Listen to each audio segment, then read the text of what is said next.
Fe en Colombia es conocer nuestra historia. La Casa Museo Guillermo León Valencia se encuentra ubicada en la ciudad de Popayán, Cauca. Se crea con el fin de rendir tributo al legado y a la memoria del presidente Guillermo León Valencia, cuyo mandato se dio entre los años de 1962 a 1966. Allí se alberga una clasificada colección de fotos, condecoraciones, insignias y objetos personales del ilustre presidente Valencia. La Casa Museo está ubicada en la calle Quinta número 982, en el centro de Popayán, y abre sus puertas de martes a viernes, de 8 de la mañana a 12 del mediodía y de 2 a 5 de la tarde, y los sábados, domingos y festivos, de 10 de la mañana a 12 del día y de 2 a 5 de la tarde. Para mayor información, comuníquese al teléfono 824-1555. Visite la Casa Museo Guillermo León Valencia y viva con Fe en Colombia, la historia en el presente. Invita Ejército Nacional de los Colombianos.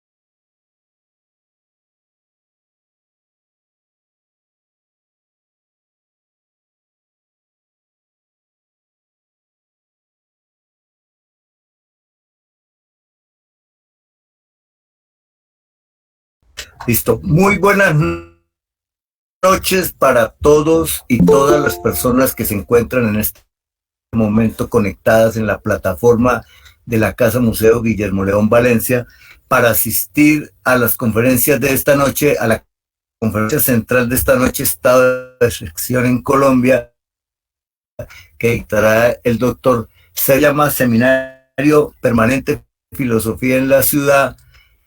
Es una actividad de extensión a la comunidad como parte de la misión y de la visión de la Universidad del Cauca, que debe proyectar a la comunidad en general algunos de los resultados de las investigaciones, algunos de los resultados de los conocimientos que las personas portan y que muchas veces solamente quedan en las aulas de clase como transmisión de saberes, pero la gente no sabe realmente qué es lo que las personas están trabajando dentro de su aula de clase.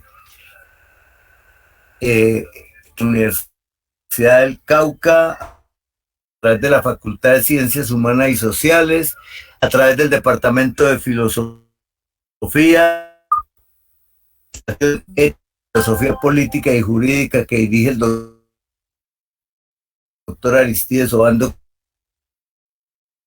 Cabezas, y él se coordina en este momento la licenciatura en literatura, el Amparo Valencia Gutiérrez, que también está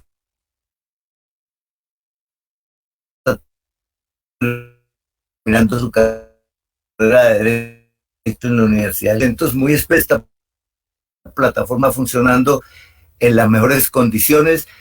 A la doctora Alessandra Collazos, que es la directora de la Casa Museo Guillermo León Valencia, y a los tres magníficos conferencistas de esta noche, porque es una conferencia central. En el player no cabe toda la información. Les quiero decir que el doctor Sergio Molina Capilla, además de abogado de la Universidad Santiago de Cali, es magíster en Derecho y es licenciado en Filosofía y candidato a doctor en Filosofía de la Universidad del Valle. Es profesor tiempo completo de la Facultad de Derecho de la Santiago de Cali, es profesor de la Facultad de Ciencias de la Administración de la Universidad del Valle en Buga y de la Facultad de Humanidades de la Universidad del Valle. Integra los grupos de investigación Hipoderi, categoría Colciencias, y Hermes, categoría Colciencias. El doctor José Emilio de Cali se ha desempeñado como docente hora cátedra de la Facultad de Derecho de la Universidad Santiago de Cali, teniendo a su cargo la orientación, entre otros cursos, los de Historia del Derecho, Teoría Constitucional e Introducción al Derecho. Es autor del texto Exilio y Retorno Imposible en el Cono Sur Latinoamericano, aparecido como capítulo en la obra colectiva Discusiones Actuales sobre los Derechos Fundamentales en América Latina y la librería jurídica Ticket, y tiene en proceso de publicación un artículo que analiza en perspectiva crítica los presupuestos doctrinarios de la guerra humanitaria. El doctor Jorge Cruz Buitrago es profesor del Departamento de Derecho Público, donde trabaja los cursos de Derecho Internacional Público, Derechos Humanos, seminarios de Derecho Internacional Público en la maestría en Derecho e investigación en la especialización en Derecho Administrativo y Constitucional. Es integrante de la Clínica Jurídica en Derechos Humanos, es el coordinador del semillero en Derecho Internacional Público de la Universidad Santiago de Cali, es el exdirector del Departamento de Derecho Público de la Universidad Santiago de Cali, ha sido profesor invitado en los cursos de Derecho Internacional Migratorio y Derecho Internacional Público en la Universidad. En Introducción al Derecho, Derecho Internacional Público, Filosofía del Derecho y Derechos Humanos de la Universidad del Cauca, y es abogado de la Universidad Santiago de Cali. Es magíster en Estudios Avanzados en Derechos Humanos de la Universidad Carlos III de Madrid y becario en varias oportunidades en el Instituto Internacional de Derechos Humanos René Cassin de Francia y en los seminarios sobre la interdicción internacional de la discriminación racial, el curso de verano sobre los derechos de los refugiados del 2012, el seminario anual sobre religión y el derecho internacional de los derechos humanos del 2013. También asiste, gracias a una beca otorgada por el Instituto Internacional de Derechos Humanos y de la Paz, al seminario sobre la pobreza y la paz que organiza cada año la Universidad de la Paz de Caen, Francia, y es coordinador jurídico y de proyecto de la Asociación de Voluntariado Internacional Natate en Chiapas, México. Bueno, los dejo hasta allí porque es que esas horas de vida son muy buenas. Quiero disculparme con todos ustedes y presentar mis excusas al doctor Sergio Molina y a las personas que nos van a acompañar como comentaristas, porque este seminario se realiza siempre los días jueves, pero me llegó el honoris causa internacional de la UNESCO y asociaciones que integran este capítulo de la UNESCO, y eso se entregado ayer en ceremonia que duró como hasta prácticamente las 7 la noche, por lo tanto me permitieron trasladar, y la Casa Museo Guillermo León Valencia trasladamos hoy la conferencia pues del doctor Sergio Molina. Sin más, saludo al doctor Oscar Rodríguez, argentino, abogado también, defensor de los derechos humanos, que ha conectado con nosotros, y le doy el uso de la voz al doctor Sergio Molina Hincapié. Muchas gracias a todos por estar aquí.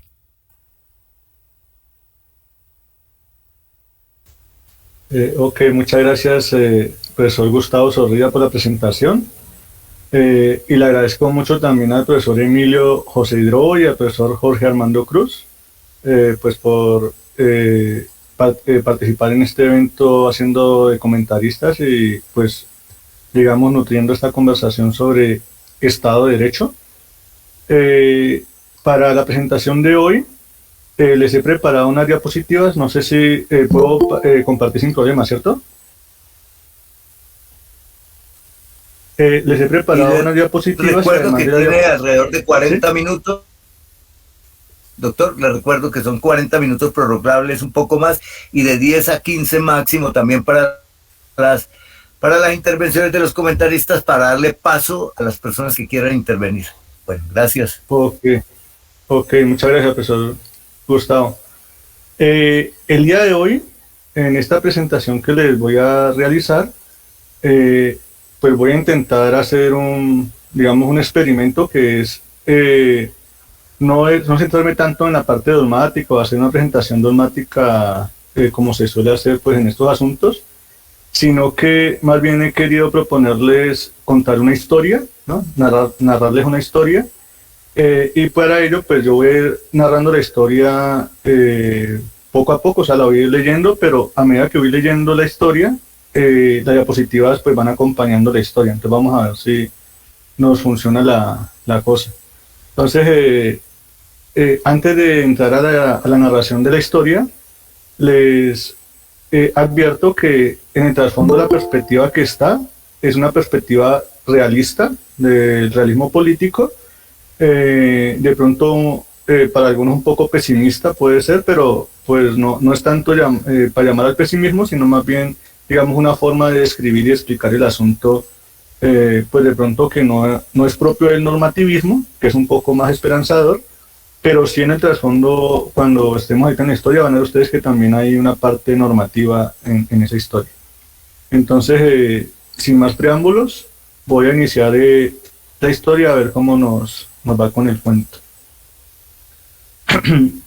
El estado de excepción en Colombia, presentado en 4 momentos. En esta, perdón un segundito, en esta conferencia se pretende mostrar el mecanismo jurídico-político llamado estado de excepción dentro del contexto del Estado de Derecho en pleno comienzo del siglo XXI. Para ello, vamos a narrar una historia que se divide en una introducción y 4 momentos, ¿no? En pantalla está el primer momento, Estado absolutista; el segundo, surge el Estado de Derecho; el tercer momento, Estado de excepción; y el último momento, regulación y limitación constitucional del Estado de excepción. Esperando, ¿no?, que esta narración, que después de escuchar tal narración, logremos comprender un poco mejor a qué nos estamos refiriendo cuando estamos hablando de estado de excepción dentro del Estado de Derecho, entendiendo que Colombia es un Estado de Derecho, ¿no? Entonces, introducción. En algún apartado rincón, del universo centellante, desparramado en innumerables sistemas solares, hubo una vez un astro en el que animales inteligentes inventaron el conocimiento. También tenían una muy particular forma de comportarse y relacionarse entre sí. Tales seres, en épocas remotas, vivían en desconfianza mutua, competencia recíproca y en medio de relaciones basadas en el mero ejercicio de poder, en el que cada uno disponía de su propia fuerza sin límite y únicamente se le podía oponer una fuerza fáctica con que un otro le intentase repeler. Además, estos animales inteligentes se sitúan al interior de territorios en los que los más fuertes mandan, pero ellos mismos no están exentos de la posibilidad de ser asesinados por cualquier otro miembro de la comunidad. En esa particular forma de relacionarse y comportarse de estos animales inteligentes, en ese planeta lejano, llevó a una situación de guerra de todos contra todos, en la que no se cumplían las reglas, se mataban, robaban y violaban recíprocamente. Por lo tanto, no era viable llevar a cabo una convivencia pacífica que facilitara unas mejores condiciones de vida para todos ellos. Por el contrario, la guerra de todos contra todos los llevó hacia una vida deplorable, miserable, que les obligó a buscar un acuerdo posibilitador de mayor seguridad, tanto para la vida como para los bienes de todos. Así, llegaron al acuerdo de ceder todos y cada uno su propia fuerza en favor de solo uno de ellos, para que éste, con todo el poder acumulado en su persona, haga cumplir las reglas mínimas de convivencia a todos. A esta forma de gobierno inventada por estos seres la llamaron Estado. Claro, tenemos que decir en esta presentación introductoria que la forma de gobierno Estado la fueron perfeccionando con el paso de los siglos para mantener ese modo particular de comportamiento de estos seres, en el que unos mandan y otros obedecen. No importa si es uno, pocos o muchos los que gobiernan, lo relevante es que en esa comunidad siempre hay quienes mandan y quienes son gobernados.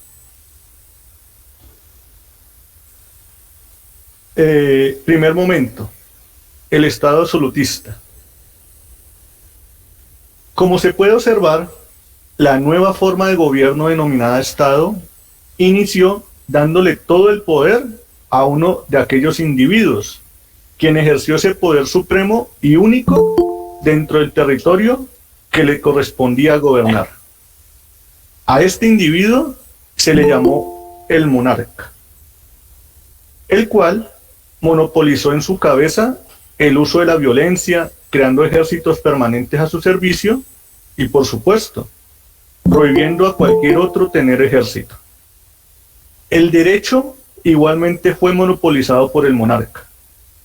En todo el territorio del Estado hay un solo derecho y una sola justicia. Los jueces eran funcionarios de la corona e impartían justicia en nombre del rey. El Estado llega a ser de esta manera la jurisdicción única para la regulación de la vida social de toda la comunidad. Ya no se debe obedecer a otras potestades que sean distintas al Estado. Y fue a partir del surgimiento del Estado que al monarca se le otorgó la potestad exclusiva para dictar la norma e imponerla. Si es del caso, incluso la puede imponer por la fuerza. Todos han de obedecer el derecho impuesto por el gobernante, están sometidos a él. Pero el rey tiene un lugar privilegiado, porque él es legibus solutus, es decir, el rey se encuentra por encima de la norma. Como se deja ver, el rey está en condiciones de hacer lo que quiera y no responde ante nadie por sus actos. El poder del Estado, en tanto forma de gobierno con la que el monarca manda en la totalidad de su reino, es semejante al poder del Leviatán. ¿Recuerdan? Aquel monstruo marino que no puede ser destruido por arma o mano conocida, el cual tiene todo el poder y no conoce ninguna autoridad sobre él. Por encima del poder de Leviatán, solo el poder de Dios. No hay poder en el mundo que se pueda comparar con Leviatán. ¿Acaso tú piensas que puedes acabar con Leviatán? Si con solo verlo serás derribado. Alrededor de sus dientes hay terror. Sus fuertes escamas son su orgullo. Sus estornudos dan destellos de luz. Y sus ojos son como los párpados del alba. De su boca salen antorchas, chispas de fuego saltan y de sus narices sale humo. Su aliento enciende carbones y una llama sale de su boca. En su cuello reside el poder y salta el desaliento delante de él. He aquí pues al Leviatán, cuyo poder solo puede ser comparado con esa forma de gobierno que llamamos Estado, o que estos hombrecitos llamaron Estado, en la que todo el poder se ejerce sin límite y está concentrado en la figura del monarca. Es en este contexto estatal donde emerge un grupo social que no estará muy a gusto con los acontecimientos. Entre los animales inteligentes hubo quienes se oponían al poder absoluto del monarca. Entre ese grupo sobresalen los comerciantes y banqueros, o como le llamaban en ese planeta, los burgueses, que jugarán un papel decisivo en la caída del régimen absolutista. A los burgueses esa forma de gobierno absolutista no les gustaba. Era desfavorable a sus intereses de acumular capital. Esto se debe principalmente a la inseguridad jurídica generada por el modelo absolutista, ya que un sistema en el que el monarca puede cambiar las reglas de juego a capricho y él mismo no está sometido a las normas generales, pues crea una condición que lleva a la incertidumbre sobre cuáles son las normas vigentes que se deben seguir. Además, todo derecho que en principio se considere que ya fue adquirido conforme al ordenamiento jurídico puede ser desconocido por el monarca según su voluntad. Imagínense, por ejemplo, que un día de los días el monarca se levanta con el ánimo de poner nuevos impuestos, expropiar o incluso simplemente matar a cualquiera. ¿Cómo se le puede detener? En el grupo de los gobernados que no están conformes con ese régimen absolutista imperante, encabezado pues por la clase burguesa, inician una revolución que va a permitir derrocar al rey despojándolo de la corona. Y para que no quede lugar a dudas, decapitando al mismo rey, ¿no? De ahora en adelante, quienes asumen el mando en el territorio unificado será la clase burguesa. Pero, aunque los burgueses ya tienen el mando, ellos no quieren dejar el aparato de gobierno intacto. Al contrario, ellos pretenden hacerle ciertos cambios que vayan en línea con sus intereses. Los burgueses ya saben que si dejan el Estado estructurado como se encuentra y alguno de ellos asume el poder declarándolo monarca, necesariamente va a resurgir el poder absolutista en manos de uno solo, quien actuaría según su voluntad sin responder ante nadie, lo que a todas luces, pues obviamente va a generar inseguridad jurídica. Por esta razón, los burgueses ven la necesidad de cambiar, o por lo menos de ajustar, esa forma de gobierno que inventó la realeza y que llamamos Estado, o que ellos llamaron Estado. Con las transformaciones que logró realizar la burguesía al aparato de gobierno, se va a pasar de un Estado absolutista a un Estado de derecho. Segundo momento, surge el Estado de Derecho. Con la burguesía ahora en el poder,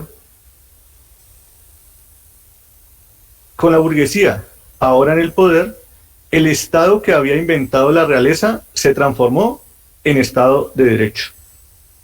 Pasada la revolución burguesa, estos animales inteligentes viven ahora bajo los nuevos parámetros de este Estado de Derecho, el cual se rige en general acorde con el principio del imperio de la ley. Esto significa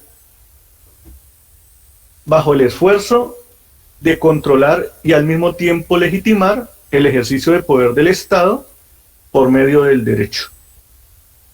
Bajo esta concepción, el Estado de Derecho es un tipo de Estado gobernado por leyes, en donde los gobernantes deben respetar y cumplir las normas generales previamente promulgadas, lo que a todas luces, o lo que obviamente va a generar que el comportamiento de dichas autoridades sea previsible, incrementando así la seguridad jurídica y la libertad de estos animales inteligentes que viven en ese territorio.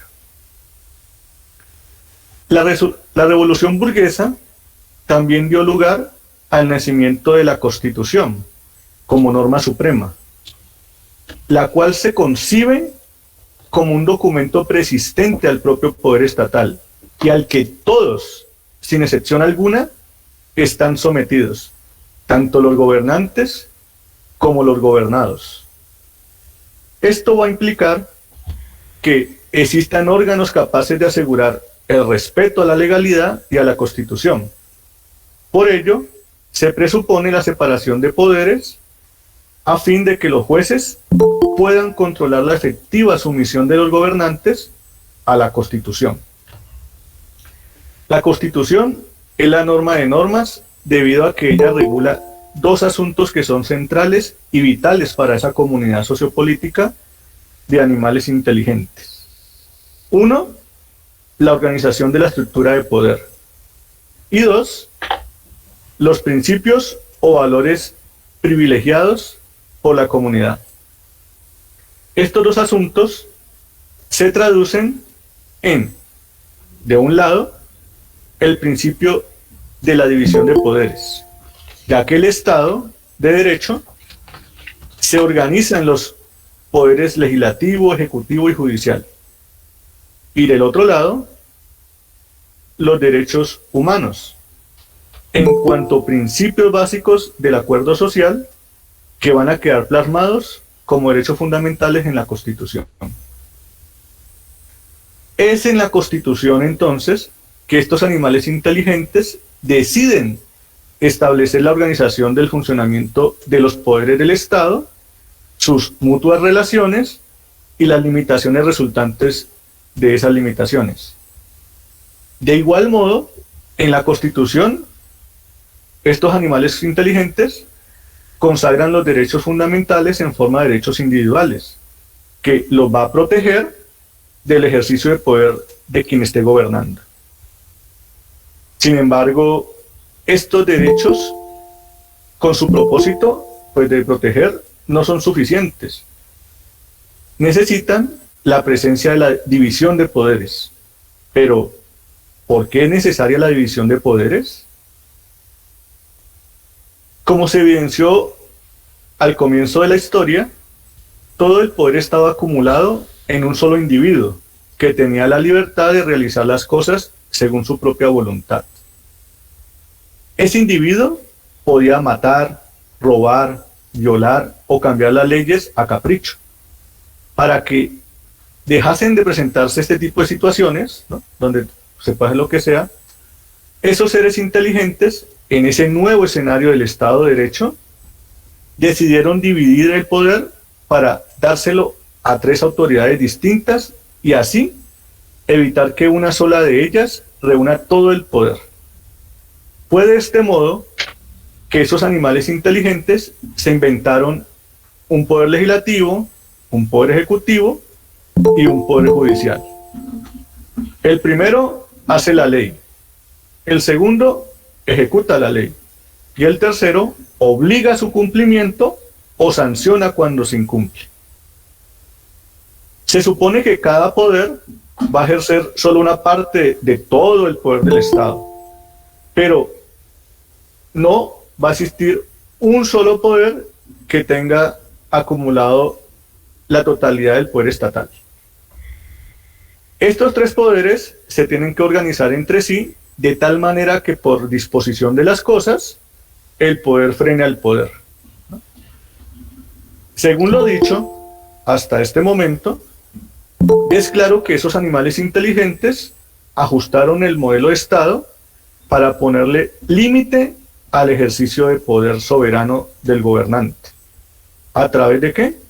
De la institucionalización de la Constitución y de la consagración en la Constitución de los principios de división de poderes y derechos fundamentales. Ahora, la razón de ser del Estado mismo es la garantía de esos principios constitucionales. Recuerden aquí, división de poderes y derechos fundamentales.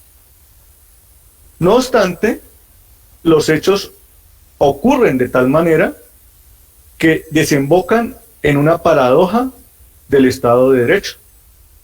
Esto se debe a que en ciertas ocasiones excepcionales, el orden establecido se pone en crisis o en peligro, por lo que el gobernante de turno pues debe tomar medidas también excepcionales, con el fin de proteger el orden que está en peligro.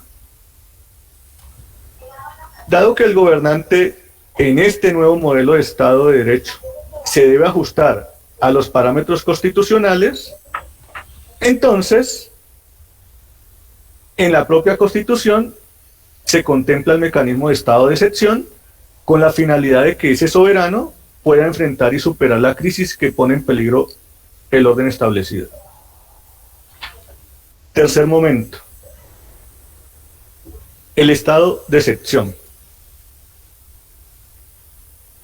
Cuando estos animales inteligentes comprenden que el orden establecido puede estar en peligro por ciertas circunstancias y que en esos casos, si el gobernante actúa estrictamente dentro de los parámetros de la Constitución, lo más probable es que no lograría conjurar el peligro. Entonces, si eso es así, estos animales también entienden que en esos momentos de crisis deben darle poder extraordinario al gobernante que le permita enfrentar pues, la crisis. Por esta razón, establecen en la propia Constitución el mecanismo que ya señalé de estado de excepción, que al ser declarado ese estado de excepción, le otorga al gobernante esos poderes excepcionales necesarios para afrontar la situación de crisis. Pero, ¿qué situaciones ponen en peligro al Estado de Derecho? La supremacía de la Constitución y los principios de división de poderes y derechos fundamentales se ponen en peligro cuando se presenta una guerra, cuando hay una conmoción interior o cuando se presentan unos hechos que constituyan grave calamidad pública. Lo primero, o sea, la guerra, cuando una fuerza externa pretende invadir a otro Estado. En este caso, el invasor y el Estado invadido declaran la guerra y se atacan recíprocamente. En el segundo caso, o sea, la conmoción interior, se da cuando una fuerza interna, pensemos por ejemplo en un grupo insurgente, le compite al poder estatal la soberanía. Y el último caso, o sea, hechos que constituyan grave calamidad pública, se daría, por ejemplo, en situaciones como cuando se genera una pandemia o cuando se da una crisis económica. Todos esos casos son casos en los que el Estado de Derecho se pone en peligro. Son circunstancias que desestabilizan el orden y no pueden regularse con las normas que existen, porque las normas que existen o las que están vigentes son normas que existen para un orden de normalidad o un estado de normalidad y no para una situación excepcional. En estos escenarios excepcionales se requiere que los gobernantes tengan poderes suficientes para enfrentar el peligro, lo cual se logra por medio del mecanismo de estado de excepción, como ya lo señalamos. Mecanismo que le permite al gobernante salirse del orden jurídico existente y le posibilita la toma de medidas desde fuera de ese ordenamiento. Que a partir de que él declaró el estado de excepción, pues ha quedado en suspenso, ¿no?, ese ordenamiento. Pues el gobernante acumula en su persona todos los poderes, especialmente el poder legislativo, y además puede limitar los derechos fundamentales de esos animales inteligentes. Quien decide sobre si se presentan las condiciones para declarar la excepcionalidad es el gobernante. Es él quien tiene la última palabra respecto a si se suspende o no se suspende el orden establecido. Acá es posible hacer una analogía entre el gobernante y Dios. Recordemos que Dios, al momento de realizar el milagro, está actuando por fuera del orden natural, ¿no?, extraordinario, ¿no?, por fuera de lo natural. Asimismo, el gobernante, al ejercer el poder excepcional, actúa por fuera del orden normativo vigente. Ahí está la comparación entre Dios y el monarca. Mediante esta analogía se pone de manifiesto quién es el verdadero soberano, ¿no? Al parecer, con el mecanismo del estado de excepción, se ha vuelto a erigir un monarca soberano que puede actuar libremente según su voluntad sin dar cuenta de sus actos ante nadie. Así que, para no caer nuevamente en el gobierno de un poder absolutista, los animales inteligentes deciden regular constitucionalmente ese mecanismo de excepción, ¿no? Ese estado de excepción. A través de la norma constitucional o a través de la Constitución, se va a regular entonces ¿qué? La posibilidad de declarar el estado de excepción, el tiempo de duración del estado de excepción, las medidas que se van a tomar que sean proporcionales y además van a crear un control judicial de la excepcionalidad. Ahí pasamos entonces al cuarto momento: regulación y limitación constitucional del estado de excepción. Lo más relevante de las regulaciones llevadas a cabo sobre el estado de excepción por estos animalitos inteligentes es el efectivo control judicial, ya que solamente si existe un órgano autónomo e independiente encargado de vigilar el cumplimiento de las normas sobre el mecanismo excepcional, entonces habrá un verdadero ejercicio de poder soberano limitado al marco de la Constitución. En el transcurso del tiempo y durante la vigencia del Estado de Derecho, bajo el gobierno de los burgueses, estos animales inteligentes inventaron dos modos distintos de limitar el ejercicio de poder del soberano en las situaciones de crisis. En un primer momento, una manera formal, y ya más recientemente, una manera material de limitar ese ejercicio de poder soberano. Cuando inició el Estado de Derecho, dieron al máximo órgano judicial la función de realizar el control de los estados de excepción y así poner límite al poder del gobernante. Pero tengamos en cuenta que ese Tribunal Supremo, como le llamaron pues esos hombrecitos inteligentes en ese mundo, durante más de un siglo ese tribunal se negó a efectuar el control, diciendo que él era incompetente. O, en los momentos en los que realizó el control, ese tribunal solamente hizo el control por vicios formales, pero nunca lo hizo por el contenido de la declaratoria o el contenido de las medidas que se toman dentro del estado de excepción. Básicamente, el Tribunal Supremo solo se limitó a revisar quién declaraba el estado de excepción, si era competente o no, o si el decreto por el cual se declaraba el estado de excepción tenía todas las firmas necesarias, es decir, solamente la forma. En cambio, cuestiones como el tiempo de duración, la proporcionalidad de las medidas que se toman excepcionales, no son tenidas en cuenta por ese Tribunal Supremo. Es de esa manera, o sea, de ese modo, que los animales inteligentes terminaron viviendo durante más de la mitad de los últimos 44 años en ese régimen excepcional, ¿no? Bajo el estado de excepción. Durante ese periodo hubo gobernantes que tuvieron la totalidad de su mandato bajo el estado de excepción.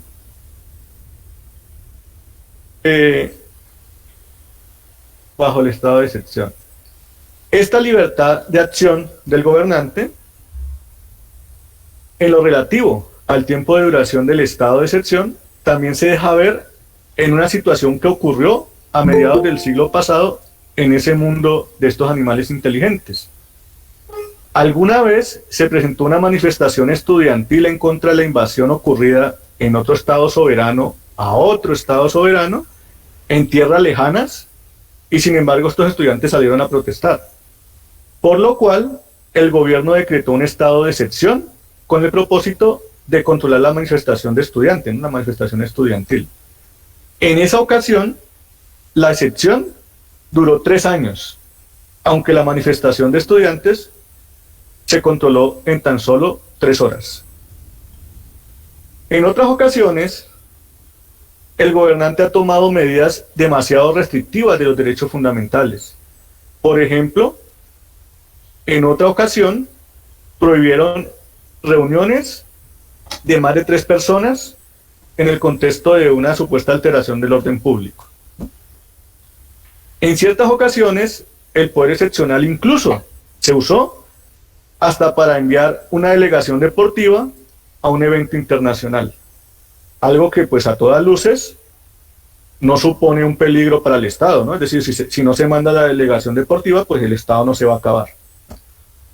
En otras palabras, la excepción terminó siendo la regla, ¿no? O sea, se libera otra vez el Leviatán. Como se puede observar, sin lugar a dudas, ese control formal de los estados de excepción facilitó una vez más el ejercicio desmedido del poder por parte del gobernante, volviendo a escenarios propios del Estado absolutista que se supone ya habían sido superados, en los que el poder, o sea, esos modelos de Estado absolutista, en los que el poder se concentra en el gobernante y los derechos quedan a disposición de su capricho, ¿no? Se supone que eso había sido superado.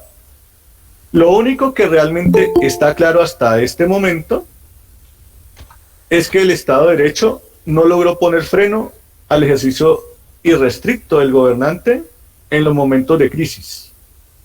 Parece necesario fijar otras medidas que permitan un control real del poder soberano ejercido por el gobernante en esos momentos excepcionales.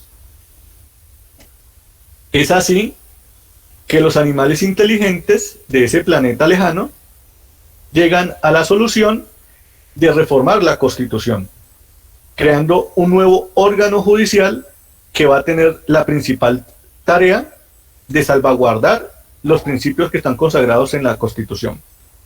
Este nuevo órgano lo van a llamar estos animalitos inteligentes el Tribunal Constitucional, el cual va a estar encargado de realizar el control formal y también material de los estados de excepción. Cuando digo material me refiero al contenido, ¿no? Así fue que algunas veces el Tribunal Constitucional, este nuevo órgano, declaró la inconstitucionalidad y por tanto pues la invalidez de la declaratoria de estados de excepción, por ejemplo por considerar que las condiciones presentadas en ese caso no constituían una situación grave o crítica que ponga en peligro el orden establecido.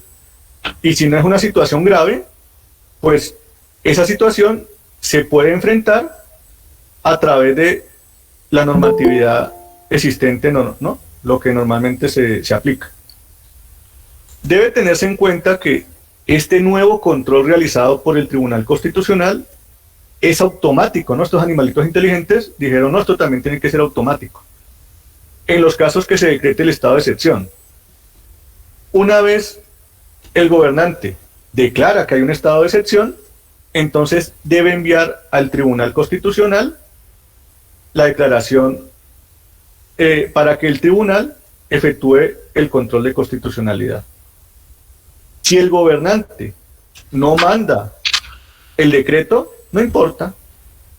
Estos animalitos también tuvieron esa precaución. Y el tribunal puede conocer entonces de oficio el decreto para hacer su análisis de constitucionalidad.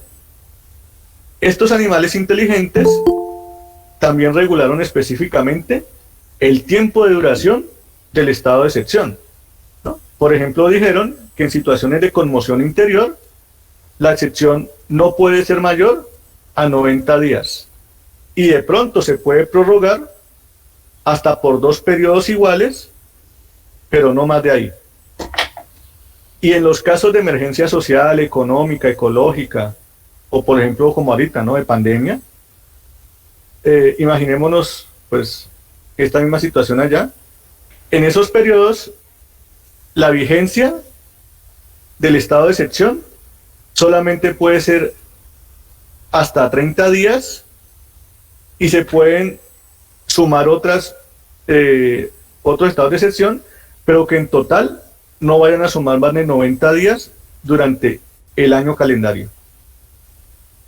A través de esta regulación constitucional, lo que se quiere es poner el mayor freno posible al poder soberano del Leviatán, es decir, del Estado, ¿no? del gobernante.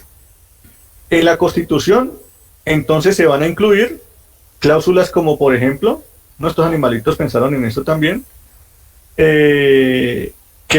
cláusulas que van a estar dirigidas a limitar la acción del soberano, como por ejemplo aquellas que dicen que las acciones que él pueda tomar solo son aquellas necesarias para conjurar las causas de la perturbación e impedir la extensión de sus efectos. O diciendo que las acciones que se tomen deben ser aquellas que estén dirigidas exclusivamente a conjurar la crisis, ¿no? Como se puede ver, como queda claro hasta acá, estos animales inteligentes, después de la experiencia vivida por siglos, han pensado muy bien en cómo realizar la regulación adecuada de ese estado de excepción, que permita en últimas un control real del poder soberano.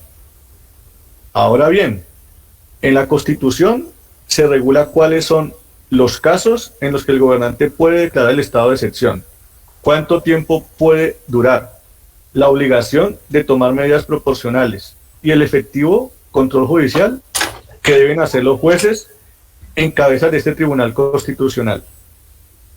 Con estas medidas parece que se ha puesto nuevamente las cadenas al Leviatán, ¿no?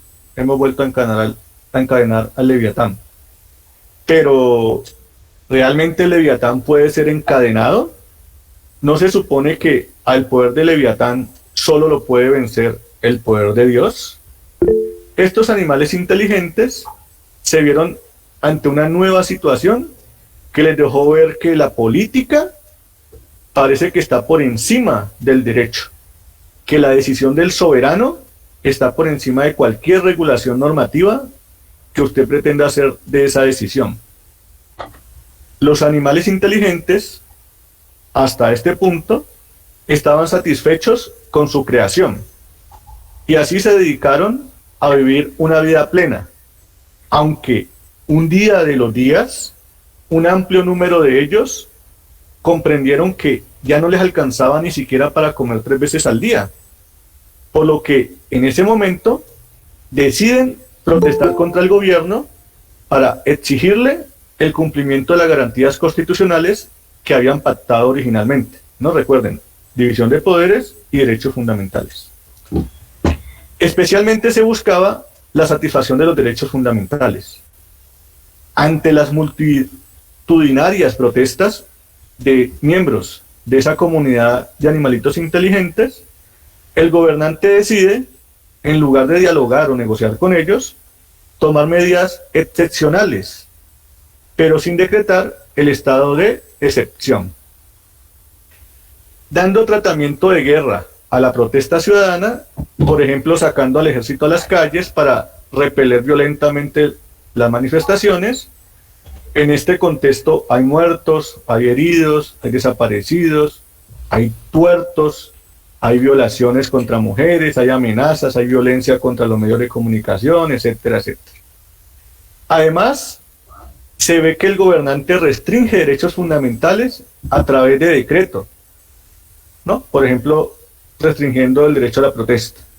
Aunque el gobernante sabe muy bien que solo el Poder Legislativo puede regular los derechos fundamentales a través de una ley especial y no, como lo hizo aquí el gobernante, a través de decreto. Los analistas de estos animalitos inteligentes en ese planeta lejano sostienen que en esas acciones que acabamos de señalar se observa que los principios básicos del Estado de Derecho se han puesto en suspenso, ¿no? División de poderes y derechos fundamentales. Ya que el no decretar el estado de excepción puede considerarse un modo de evitar el control automático que debe hacer el Tribunal Constitucional. Incluso, si el tribunal de todas maneras decide conocer de las acciones y realizar el control, tengan en cuenta que se va a demorar unos meses en hacer ese control y mientras tanto el estado de excepción y todas las acciones que el gobernante está haciendo dentro de ese modelo de estado de excepción o dentro de ese declaratoria de estado de excepción siguen surtiendo efecto hasta, ¿no?, durante varios meses. Si esto es así, entonces podríamos concluir que por encima de Leviatán solamente el poder de Dios. Y ahí termino, digamos, la presentación de la historia, ¿no?, que podemos perfectamente, digamos, asemejarla no solamente con el contexto colombiano, sino con prácticamente el contexto de cualquier estado occidental.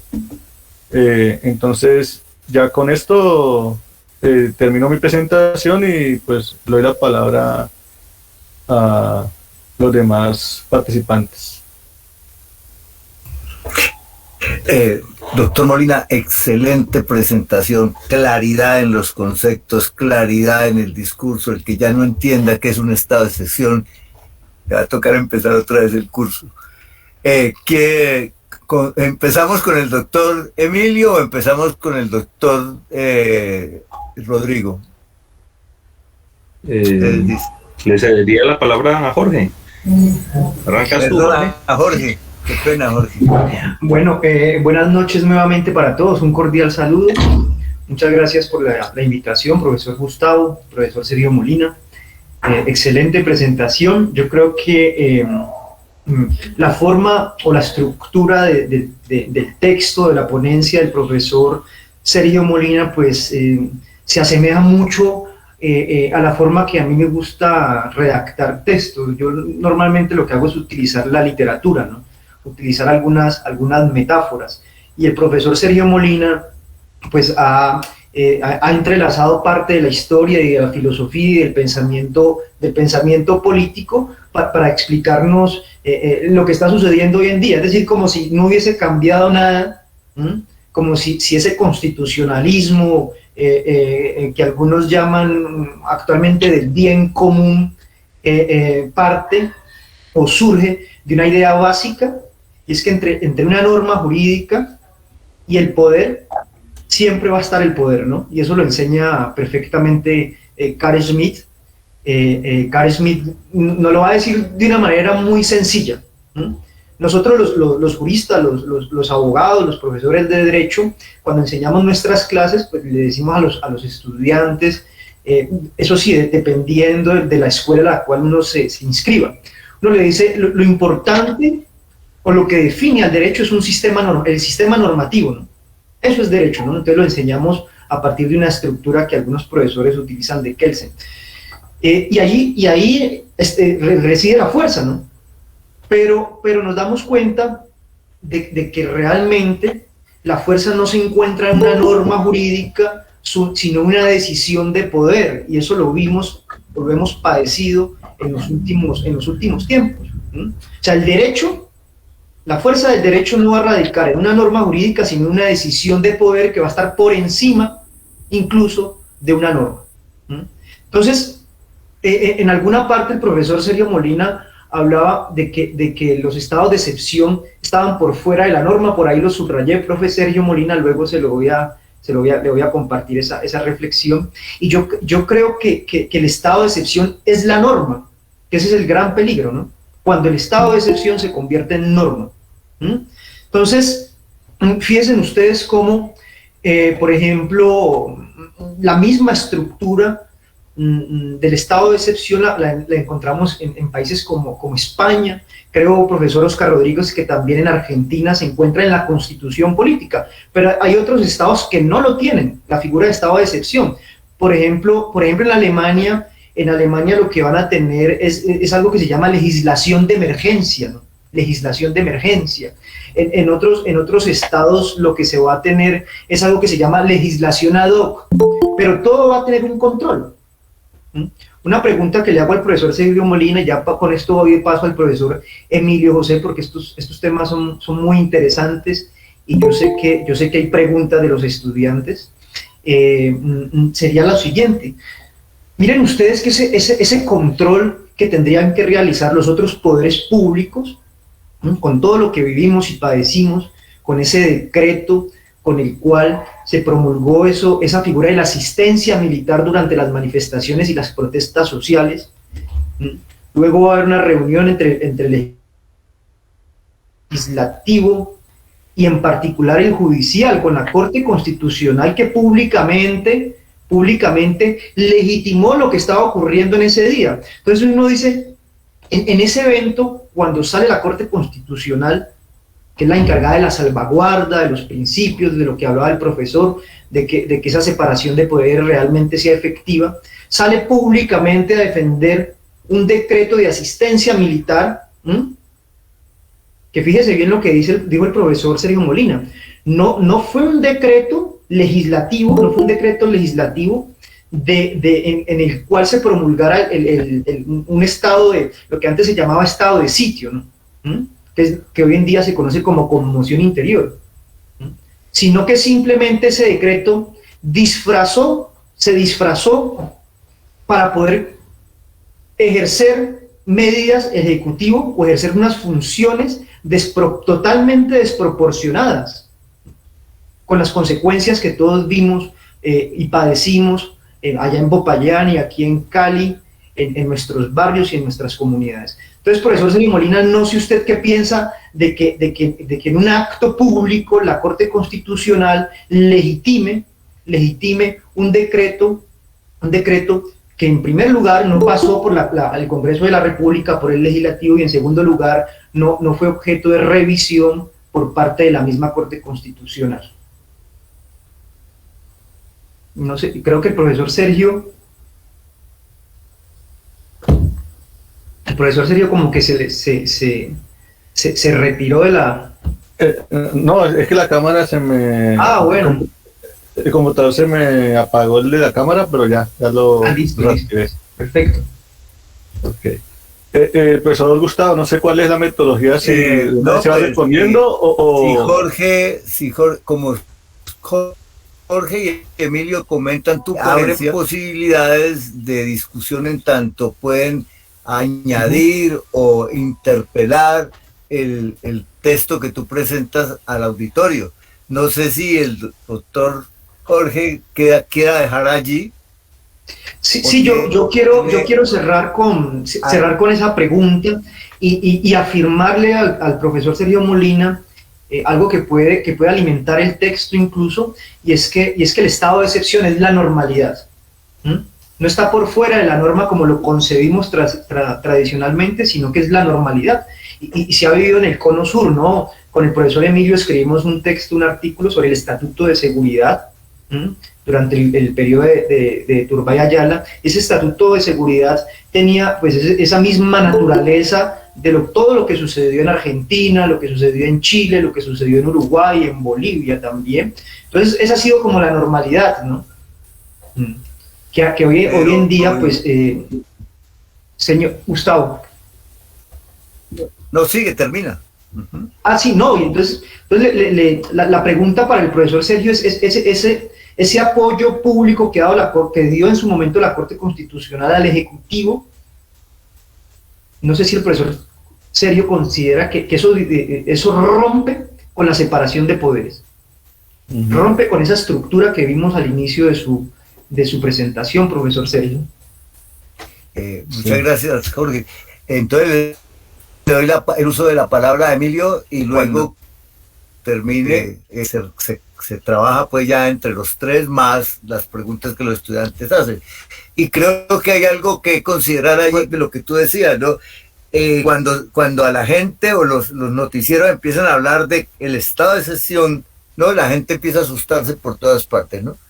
Comienzan a creer que van a militarizar el país o una cantidad de problemas que surgen y yo creo que eso hay que matizarlo también, ¿no? Porque eso genera mucha violencia simbólica, ¿no?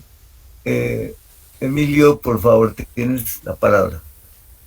Gracias, buenas noches. De antemano quiero agradecer la invitación generosa del profesor Gustavo por permitirme estar acá en este espacio, aunque pues, por las circunstancias actuales, de modo virtual, en una universidad que me trae muy buenos recuerdos y por la cual pues profeso un cariño y un respeto muy grande. tuve un pequeño paso fugaz por allá entre el 2006 y 2007 en la Facultad de Ciencia Política y pues pude conocer a varios de los entrañables maestros de esta alma mater. Bueno, buenas noches para todos. Bueno, yo quisiera destacar, digamos, los siguientes aspectos que me llamaron la atención del profesor Sergio. Pues primero creo que el uso de la metáfora, ¿cierto? Como un recurso en las reflexiones pues, sobre temas recurrentes de la política, pues me parece, digamos, muy interesante y sobre todo, digamos, muy efectiva, ¿no? Que trata como de abstraer, de construir ese lenguaje de pronto especializado, tecnicista, de una forma un poco más amena, ¿no? No sé si de pronto el profesor Sergio debió haberse arriesgado más y haberle puesto nombres y espacios concretos a esos animalitos inteligentes, aunque creo que ese umbral entre la fantasía y la realidad creo que ha sido casi que imperceptible, porque creo que claramente uno puede situar distintos espacios y distintos nombres en esos animalitos inteligentes a los que a él alude, ¿no? Afortunadamente Sergio, digamos, aclaró también una cosa, y es que habló del estado de excepción dentro del marco del Estado de Derecho, porque pues en ese sentido habría que de pronto hacer una advertencia de orden histórico y admitir que el origen histórico de la figura del estado de excepción pues es anterior al Estado de Derecho, ¿no? Y bien podría situarse en el contexto de la República Romana, en una institución política pues que se conoció con el nombre de la dictadura y el dictador romano. El mismo Carl Schmitt en su libro de la dictadura lo reconoce, y Agamben también creo que habla un poco de esto cuando habla de una figura allá que se llamaba el Justitium, creo que era ese el nombre. Quiero destacar también, digamos, del texto de Sergio, y es que él dice que va a presentar el tema en una perspectiva realista. Y bueno, evidentemente, digamos, desde una perspectiva realista, pues uno entiende que pareciera reducirse la cuestión a la mera fuerza, ¿no? Desde una perspectiva realista, desde el poder, de la política, pues esta simplemente se reduciría a la fuerza y no tendría, digamos, más, digamos, componentes, digamos, que juzguen la legitimidad, ¿cierto?, del poder político. Y bueno, digamos las distintas pues, reflexiones desde los albores pues, del pensamiento político que encontramos por ahí, pues hay unas referencias pues, muy interesantes a esa perspectiva. No podemos olvidar, por ejemplo, el Trasímaco del libro primero de la República de Platón, el mismo Calícles del Gorgias. Sergio hizo, digamos, un estudio como muy lineal, muy juicioso por las distintas formas de Estado moderno, empezando pues por el Estado absolutista, monárquico, del cual pues creo que él expuso lo que se ha dicho pues son como como las líneas pues, generales de esa forma de Estado, pero también esa forma de gobierno del absolutismo monárquico, especialmente pues ese ejercicio legibus solutus, ¿no? del poder, lo que aparentemente pues lo diferencia de lo que es la esencia pues del Estado de Derecho, entendido como un poder, como un Estado mínimo, ¿no? Mínimo en sus funciones, mínimo en el ejercicio del poder. Y precisamente en ese contexto del absolutismo, aunque pues obviamente Italia en ese contexto todavía no era un Estado unificado, un Estado nacional, es decir, Maquiavelo se muere y no ve posible su proyecto de acción política de la unificación nacional, pero seguramente en ese contexto del Renacimiento italiano surge una doctrina política que es la de la razón de Estado, cuyo núcleo duro es precisamente la seguridad del Estado, ¿cierto? Entonces considero que un Estado cuya única razón es la razón de Estado, pues evidentemente es un Estado que adolece de legitimidad. Obviamente, si vamos más allá, digamos, de la legitimidad, pues en términos beberianos, simplemente pues con el monopolio del poder, y entendemos también pues la legitimidad en términos pues de la obligación que tienen los estados de satisfacer ciertas condiciones materiales para las personas, la realización pues de la justicia social. Y en ese sentido pues me parece también, digamos, interesante resaltar, digamos, como esa crítica que hace el profesor Sergio al Estado de Derecho, aunque en un momento dado de la historia parecía que era como un cuento de hadas y como una apología de alguna manera al Estado de Derecho, sobre todo pues en la oposición a los principios básicos del Estado absolutista monárquico o el despotismo pues monárquico, como le llamó Montesquieu, a quien pues, de quien el profesor Sergio pues también plantea como uno de los principios pues, básicos del Estado de Derecho, la separación de poderes. Entonces, en ese sentido creo que sí digamos, hay que destacar eso, que digamos un Estado que solamente pues se ampare en la fuerza, que únicamente tenga como única razón la razón de Estado y que es un Estado pues digamos que carece de legitimidad, y eso es una cosa pues que se debe, digamos, destacar, ¿no? Se debe destacar, y sobre todo pues en contextos como los nuestros, pues de grandes desigualdades sociales y de esa deuda aún insoluta pues de la justicia social. Otra cosa que quisiera destacar también, bueno, ya han dicho cosas como pareciera ser, y creo que esa es la tesis de Agamben, del estado de excepción como normalidad. Y algo acá. Ok. Lo otro que quería decir es que pues quizás pueda ser un lugar común, quizás pueda ser incluso una verdad de perogrullo, pero hay una cosa pues básica, pragmática y también en términos realistas, y es que el poder siempre va a procurar su autoconservación, ¿cierto?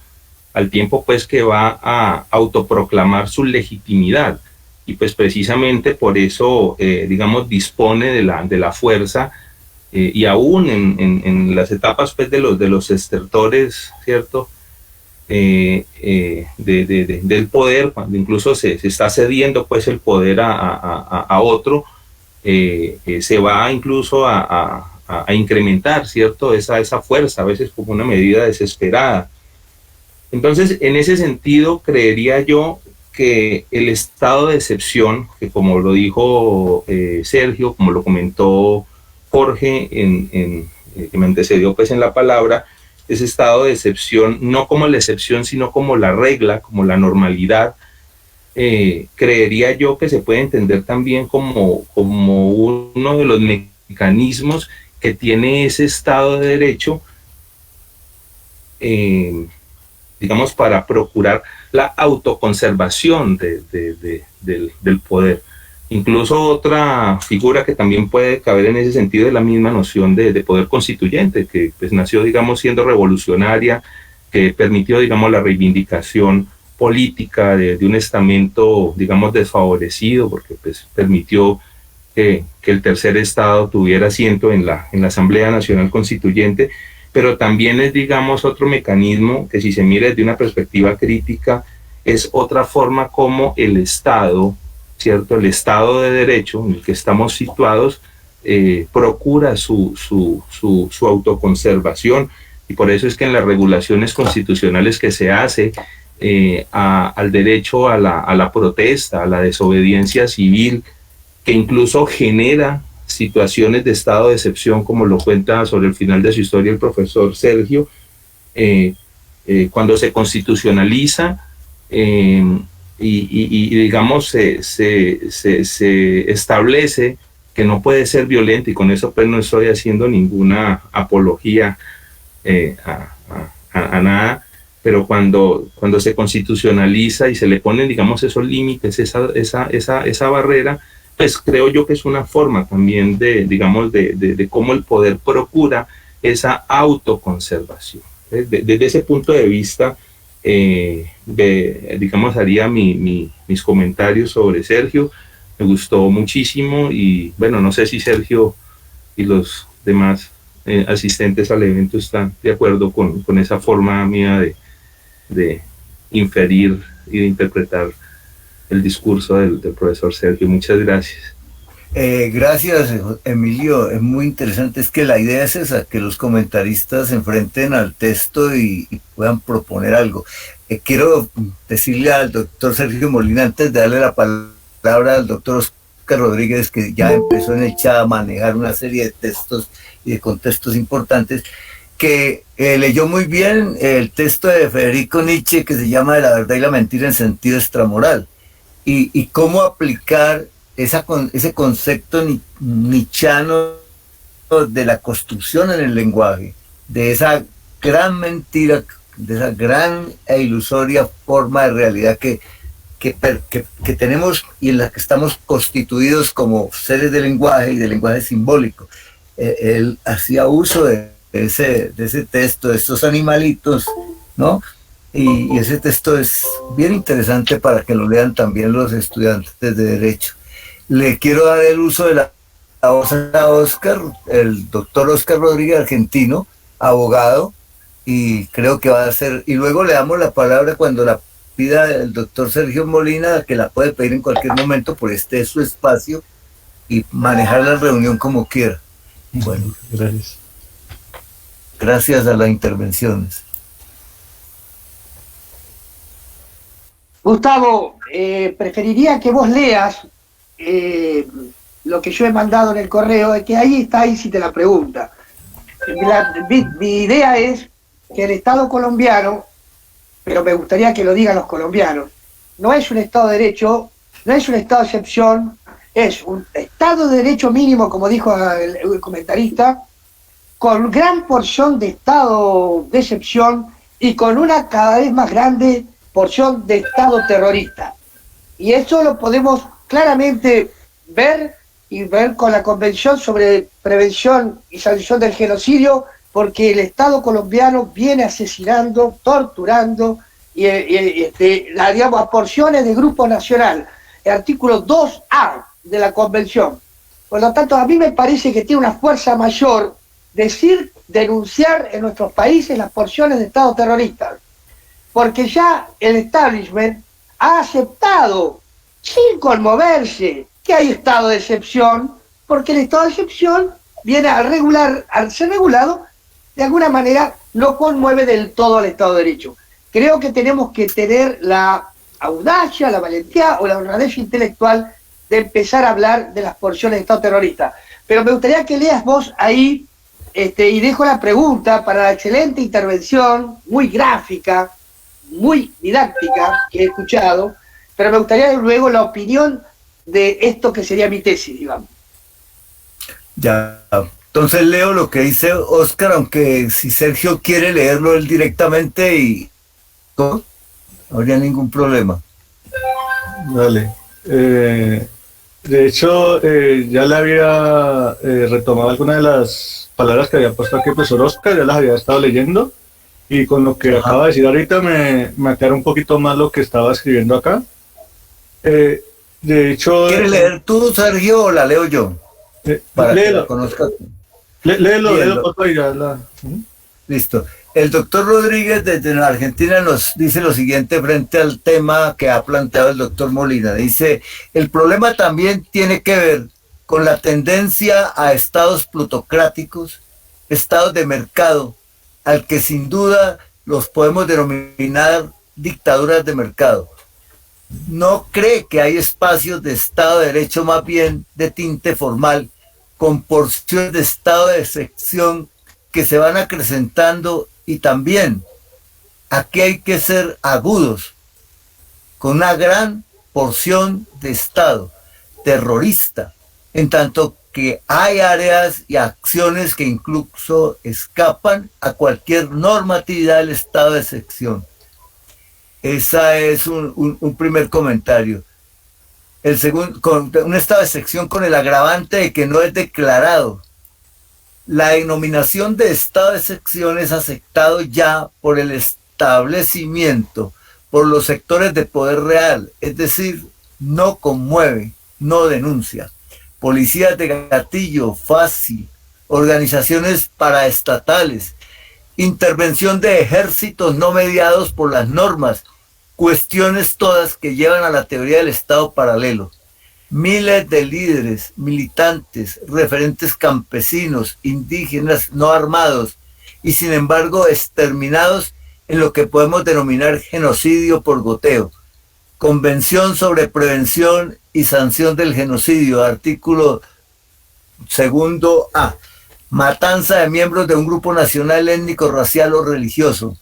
La conformación del grupo nacional lo preconstituye el Estado cuando señala a un enemigo. Y John Alexander tiene un comentario que dice: igual se financia a ambos sectores, derecha e izquierda, para que haya división o guerra. Dejo esa es la lectura y entonces puede intervenir el doctor Sergio, el doctor Emilio, el doctor Jorge Armando, o si alguien del público desea también hacerlo, está en su derecho. Pero en este momento tiene la palabra nuevamente el doctor Sergio Molina. Vale, muchas gracias, profesor Gustavo. Yo quisiera hacer de pronto un par de comentarios sobre las diferentes intervenciones que han hecho los profesores. En caso de lo que señala el profesor Oscar, en efecto, uno podría pensar incluso hoy en el Estado como, no el Estado de Derecho, digamos, que se presentó ahorita en la exposición, no como un Estado garante de derechos, limitador del poder, sino que uno podría pensar incluso hoy en estados como estructuras criminales, ¿no? De hecho, ahorita se ha puesto muy de moda en Colombia, por ejemplo, hablar de un estado paramilitar o narcoparamilitar incluso, ¿no? Y pensando un poco en lo que se estaba diciendo, lo criminal. Y precisamente nosotros vemos que estos estados pierden una legitimidad impresionante, ¿no? O sea, ya es muy raro que crean este tipo de estructuras como formas de organización que pretenden, por ejemplo, en este caso, derechos fundamentales, sino que más bien, como usted lo señala, podríamos decir que en términos formales estamos en estado de derecho, pero en la práctica es estado de excepción en términos de cómo se va haciendo la cosa, pero también estructuras criminales en cuanto que terminan por ejemplo, en el caso nuestro, parece que terminan permitiendo es que las diferentes estructuras criminales que están al interior sean las que gobiernen, ¿no?, los diferentes espacios del territorio. Entonces uno podría de pronto pensar un poco en esas estructuras ya no como estructuras garantes de derechos, sino estructuras más bien criminales. Eso como simplemente para comentar un poco la tesis del profesor, y en efecto uno podría pensar esas porciones distintas que él habla de estado formal, digamos, de derecho, o de estado de excepción, y obviamente eso que él señala, ¿no?, como ese estado criminal que va cada vez acrecentándose más, teniendo cada vez mayor cabida. De hecho, uno no sabe quién lo protege, ¿no? De hecho, hasta da miedo quién nos protege del que supuestamente nos tiene que proteger, ¿no? Que fue lo que vimos ahorita, ¿no? O sea, ¿quién nos protege a nosotros de la policía? Hay una cuestión que señalaba ahorita el profesor Emilio, y yo creo que uno puede, a partir de la respuesta, o bueno, de la contraargumentación, o de lo que yo pueda decir sobre lo que dijo el profesor Emilio en uno de los puntos, de ahí conectar con algo que dijo el profesor Jorge. Y es que ahora que el profesor Emilio está interviniendo, uno podría pensar que lo normativo, por ejemplo, en el caso de la exposición que yo realicé, lo normativo pues se enfatizó un poco, pero luego se vaneció, ¿no?, cuando ya se va toda esa perspectiva realista al final de la presentación. Pero miren que esa parte normativa, por más que de pronto yo no la enfaticé tanto, porque pues me fui por otra línea, esa parte normativa tampoco debe desconocerse, ¿no? Porque tampoco es que las relaciones sociopolíticas sean meramente poder. O sea, si no nos quedaríamos, digamos, en ese mundo en el que todos somos un peligro para el otro. Y la dimensión normativa también es necesaria pues tenerla en cuenta. O sea, nosotros también somos seres, digamos, de ideales, y en ese sentido también de la norma. Y eso lo traigo aquí a colación es porque, aunque parece ser que el Leviatán no se puede encadenar por estas normas, de todas maneras, miremos en el caso colombiano, que una cosa era la fuerza o el poder que ejercía el gobernante en los estados de excepción antes de esa regulación que se hizo constitucional, donde pues arrasaba con todo, y otra muy diferente es ese contexto que surge después del 91 con la nueva regulación constitucional que se hace, con este nuevo tribunal constitucional que se va a implementar y que de alguna manera va a poner algunos frenos, ¿no? Y ya no va a ser, digamos, lo mismo que sucedía en los años 80, en los 70, pero eso no quita que eso no sea suficiente para, digamos, poner freno al ejercicio del poder.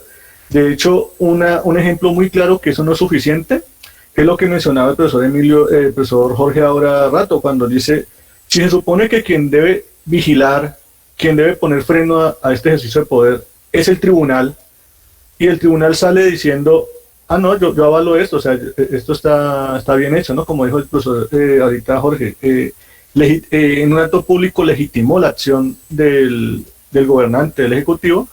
Entonces, obviamente, si bien la norma permite algún tipo de restricción, de freno, parece que no es suficiente, porque estas situaciones que estamos describiendo lo muestran así. Entonces, digamos que la norma sí, bien, conviene, pero no nos olvidemos, y el énfasis aquí lo hago sobre todo por los abogados, porque los abogados creemos que con la norma todo se puede, ¿no? Todo se regula y todo queda como dentro de esa dimensión regulatoria, cuando realmente la vida desborda esa norma, ¿no? Y en este caso, pues, la vida política, las relaciones de poder. Entonces, sin desconocer lo normativo, simplemente se le quiso hacer en la presentación mucho más énfasis al poder y a lo político. No sé si hay de pronto alguien más en el público que quiera participar. Y quiere intervenir, ¿sí? Y buenas noches, profesor. Salomón, le doy la palabra a Salomón y luego a Teófilo, ¿vale? Ok, muy buenas noches, muchas gracias. Yo quisiera decir algo, y es en función también de que si bien tenemos una constitución en arreglo a leyes, y las leyes también se basan en una conformación racional del Estado, los hechos de fuerza que hemos vivido en Colombia nos obligan también a cuestionarnos como sujetos, es decir, o somos individuos que nos sometemos a leyes, o somos sujetos que nos sometemos a la fuerza. Y si nos sometemos a la fuerza, nos sometemos a reglas naturales, o sea, quién manda, quién obedece.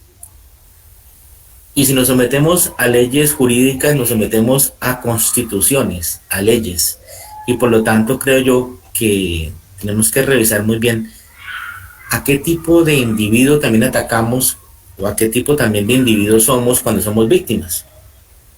Porque en Colombia somos víctimas todos en un momento dado, cuando nos quedamos sin trabajo, nos quedamos sin capacidad de poder, o cuando no tenemos redes sociales. Pero también somos personas con capacidad de decisión cuando podemos atacar con las redes sociales o los medios de comunicación, o también cuando utilizamos las mismas condiciones mismas para infravalorarnos como seres humanos, en términos económicos, sociales. Incluso hoy hablamos de la pérdida de la capacidad adquisitiva del peso frente al dólar. Y yo pensaba en eso y yo decía, bueno, entonces, ¿somos sujetos o somos individuos? ¿Qué somos, no? ¿Qué somos en qué momento? Alguien podría decir, pues nos la jugamos con toda. ¿Y nos la jugamos con toda sobre qué? Sobre la Constitución, sobre las leyes, sobre la Corte Constitucional que declara cosas. Yo creo que lo que la Corte Constitucional dice es reafirma derechos, que son categorías muy valiosas, pero también se dedican a la argumentación, es decir, son para filósofos. Yo pienso que los argumentos son filosóficos, porque dirán que se dedican a los seres humanos cotidianos, pero también se dedican a los seres filosóficos, al ser que piensa. Ahora, ¿a dónde quiero llegar? A decir que es posible que pensemos un individuo constitucional. La ley no creo que nos regale eso. Yo pienso que la ley no nos regala eso. Yo pienso que la ley nos enseña a volvernos sujetos de derechos, es decir, cosas que piensan sobre derechos, cosas sujetadas. O sea, el individuo se transforma en una cosa sujetada a algo, porque el individuo significa un rompimiento con la sociedad, y la ley no exige eso. Entonces siempre me he generado esa pregunta, si la ley exige un rompimiento con la sociedad para gobernar, o si realmente existe un sometimiento del sujeto. O sea, tengo esa duda siempre. Bueno, qué pena, Gustavo. Muchas gracias, colegas. No, está bien. Muchas gracias. Le daría entonces la palabra a Teófilo. Muchas gracias, profesores y compañeros. Como estudiante hago esta intervención. Entonces, de lo que se ha planteado es que a partir de la Revolución Francesa realmente hay un encuentro de dos posibilidades de poder: el poder monárquico de los reyes y el poder burgués de los burgueses franceses. Posteriormente hay una lucha fuerte, violenta, una lucha armada, donde la burguesía francesa se impone y plantea de una manera, yo creo, estructural, dividiendo ese poder por primera ocasión en aquello del poder legislativo, del ejecutivo, del judicial. Pero de verdad es que esa situación de esa división es, para mí, mirando el acontecer histórico, es prácticamente nominal. Porque si volvemos, primero colocar este contexto de nuestra América Latina, donde precisamente la situación del poder militar ha prevalecido, por ejemplo, en Chile, en Argentina, en Colombia y demás países casi latinoamericanos que tuvo un recorrido en los años 80 de dictaduras militares y que surgieron en la base de formaciones políticas, todas ellas constitucionales. Entonces uno se pregunta, y mi planteamiento no va a un resolutivo, sino a mirar nuevamente el problema. Y caemos ahí, de que teniendo unas estructuras muy constitucionales, cuando esas oligarquías, esas plutocracias ven en peligro, por decirlo en un término, sus intereses económicos y políticos, realmente no tienen ninguna reserva para realmente mostrar y colocar en praxis su aparato militar. De manera que volvemos a ese punto, y eso no solamente lo vemos ahí, también lo vemos en esa otra gran revolución que fue la revolución bolchevique, donde estaba toda esa estructura zarista y que luego hay una estructura que combate, pero que luego ella misma emplea prácticamente los mismos métodos a quien habían derrocado. Y entonces, por lo tanto, me parecen muy al punto las frases finales de nuestro profesor Sergio, que planteaba ahí: Leviatán se ha salido con la suya. Estas medidas excepcionales apenas son algunas situaciones que reprimen mínimamente la osadía del Estado.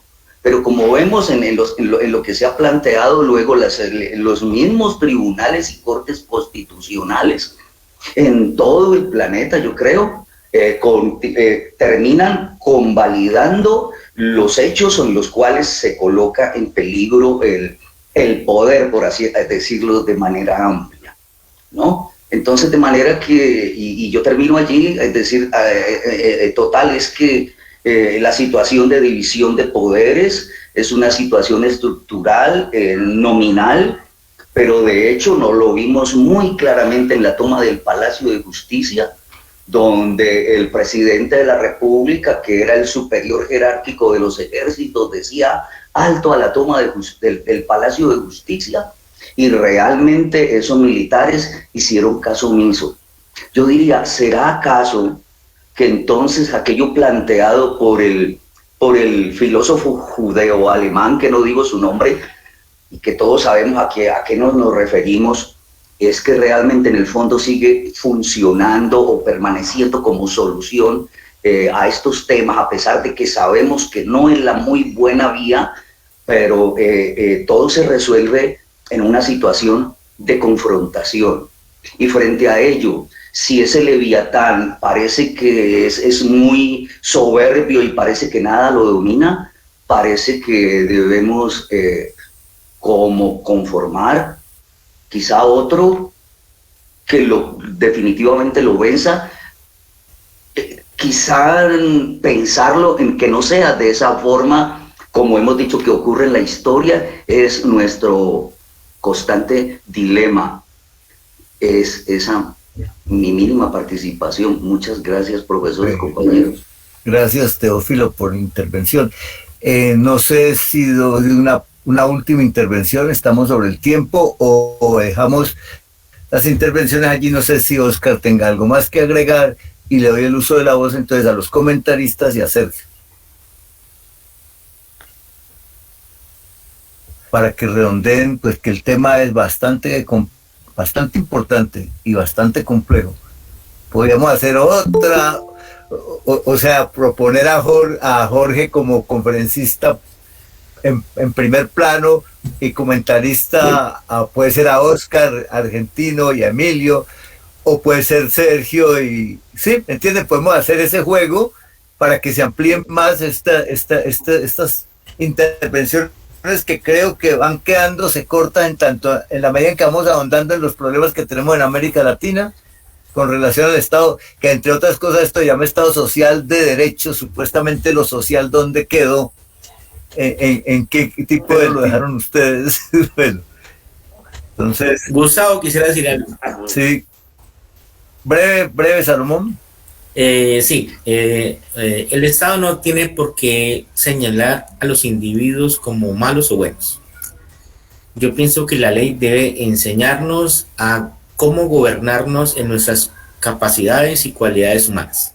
Esa pienso que es la oportunidad de verdad que tiene el Estado. El Estado tiene la capacidad de generar en nosotros algo mejor que cada individuo.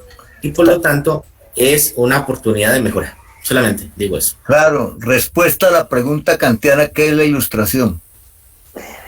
Ese es el problema. Listo, entonces, ¿quién quiere redondear el tema? Por allá hay anotaciones. Sí, Gustavo, un elemento más que no se ha considerado en la reunión, pero que es inevitable y todos van a coincidir. Lo que define a nuestros estados latinoamericanos de nuestra América martiniana es el imperio. Y en el caso nuestro es el imperio más cercano, que es el norteamericano. Y lo voy a dar con ejemplos claros. Doctrina de la seguridad nacional nace con Estados Unidos, la baja a cada uno de nuestros países, y ahí se dio la gran represión con las muertes, asesinatos, torturas en Chile, en Argentina, en Uruguay, en Brasil, en toda Latinoamérica. Arrancó antes con América para los americanos, y nosotros como patio trasero.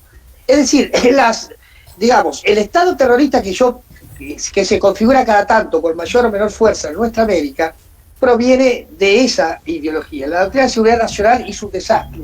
Ahora también se rejuvenece siempre con, lucha contra la subversión y ahora lucha contra el narcotráfico, cuando en realidad sabemos que la cuestión no es la lucha, sino grandes negocios y modos de intervenir, como también se intervino en Irak, en Irán y todo lo demás. Es un elemento que hay que tener en cuenta. Voy a cerrar con una frase de Perón, del general Perón en Argentina. Para los amigos todo, para los enemigos ni justicia, dijo Perón. Y un profesor argentino, un estudioso, dijo, Vamos a mejorarlo a Perón.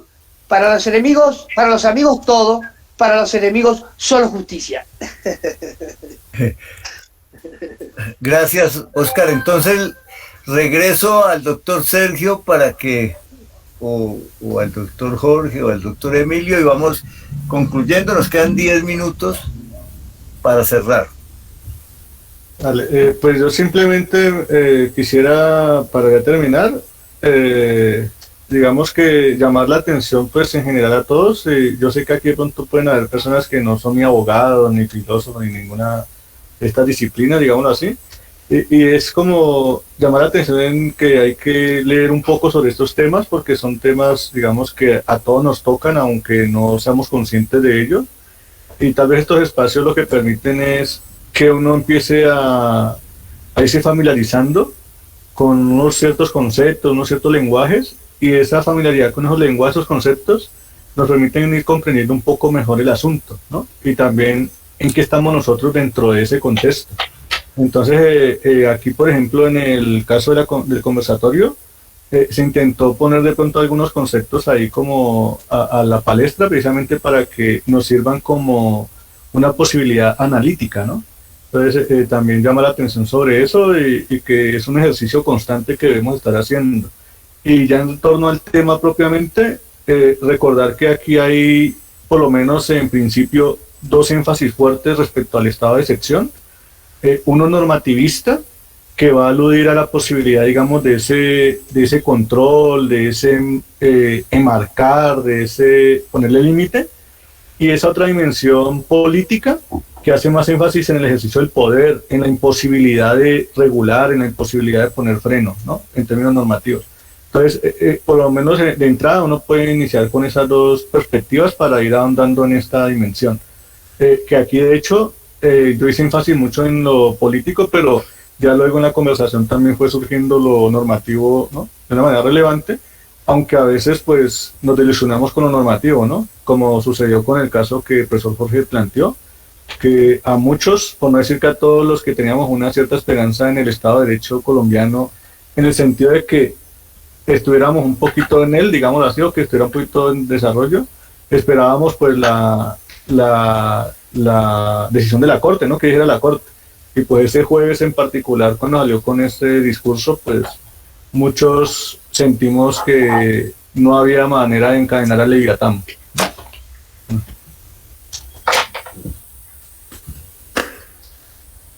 No sé si Emilio o Jorge... Bueno, gracias. Yo creo que pues finalmente terminamos, esa discusión terminó llevándonos pues a esa eterna reflexión sobre el para qué del Estado, ¿no? El para qué del poder.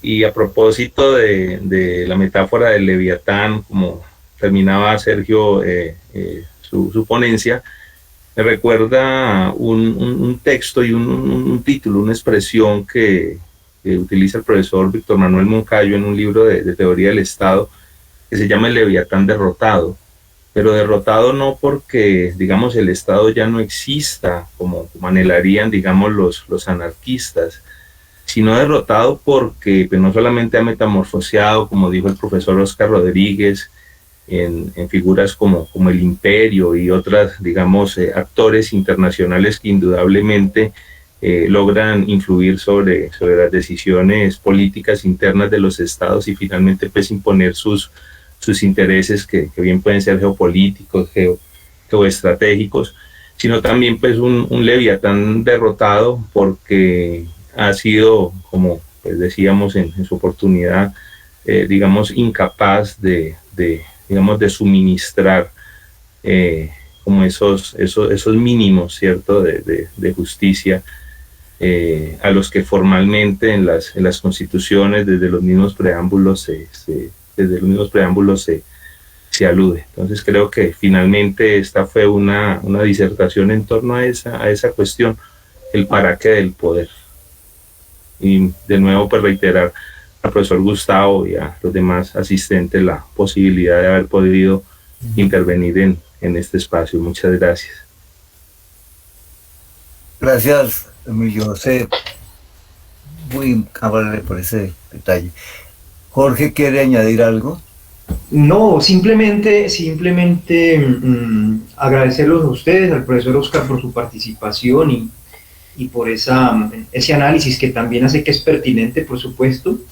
Y me parece pues importante que en estos espacios a veces es muy válida la participación de los estudiantes, ¿no? A nosotros nos invitan por los conocimientos que podamos tener, pero las preguntas de los estudiantes son pertinentes porque por la falta de claridad a veces conceptual, ¿no? Entonces hay niveles de discusión, hay una discusión que se da desde el punto de vista normativo, como lo decía el profesor, y hay otra discusión desde el punto de vista político que lo podríamos dar en otra ocasión, en otra oportunidad. En un tema en 40 minutos es completamente complicado manejar todas las aristas de un concepto como el estado de excepción, que como ustedes bien lo pudieron ver, pues hay que volver en los ciclos y en los ciclos para poder encontrar las raíces del mismo. Entonces, eso se puede analizar desde la filosofía política, desde la teoría política, desde la teoría jurídica también. Entonces, simplemente agradecer al profesor Sergio Molina por el tema y por la invitación, y pues estamos pendientes de cuando se nos vuelva a invitar. Muchas gracias, profesor Gustavo, a usted. No, pues Jorge, yo creo que esa invitación ya está montada. Yo creo que con Oscar podemos hablar también de eso, porque es fundamental. Estos temas a mí me parece que son fundamentales y que tocan ese concepto de ciudadanía, de Estado, de ciudad, cosas que nosotros dejamos como en el aire, como que no precisamos, como que escuchamos las palabras, pero no el sentido profundo que ellas tienen. Entonces creo que podemos armar un par de conversatorios más sobre el tema, ir ampliando el tema, mirar, por ejemplo, ese problema de lo que pasó con John Locke en Inglaterra, todo el origen mismo de esta sociedad individualista que cada vez se hace mucho más fuerte, ¿no?